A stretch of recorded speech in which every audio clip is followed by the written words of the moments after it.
Here's a plot twist I did not see coming. Your nerdy documentary streamer might actually become an AI data company. CuriosityStream, the science and history streaming service, just told investors that by around 2027, they expect to make most of their money not from your subscription, but from AI deals.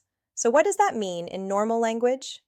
CuriosityStream has this big library of factual stuff: science docs, history series, nature shows, explainers.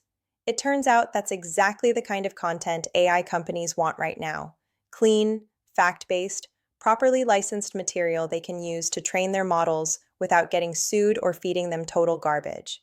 So instead of just trying to be a mini Netflix for documentaries and hoping enough people pay $5 a month, CuriosityStream is increasingly making money by licensing their shows and films as training data. They sign contracts with AI companies, those companies ingest the content, and CuriosityStream gets paid. According to their CEO, those AI licensing deals are growing so fast that they expect them to overtake good old-fashioned streaming revenue within the next couple of years, maybe even earlier. In other words, the real customer might soon be AI companies, not you on your couch. On one hand, that's kind of smart. The streaming market is brutal, content is expensive, and being a small fish competing with Netflix, Disney, Prime, all of that, rough. If AI wants to pay serious money for factual, rights-cleared content, why wouldn't you take it?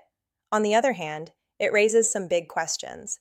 If more of a media company's revenue comes from AI licensing than from viewers, who are they really optimizing for? Are they picking topics and formats because audiences love them, or because they're extra tasty as training data? Could we end up with documentaries that feel more like AI fuel than stories made for humans?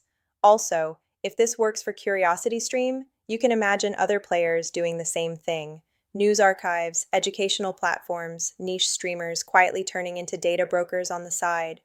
Your subscription becomes the side hustle, the AI licensing becomes the main gig. So yeah, the Science Doc app you thought was just a cozy streaming service is now on track to make most of its money feeding AI models. Does that change how you feel about hitting play? Would you care if your favorite streamer or news outlet made more from AI deals than from you, as long as the content stays good? Or does it weird you out that the stuff you watch is doubling as training data for the next generation of AI?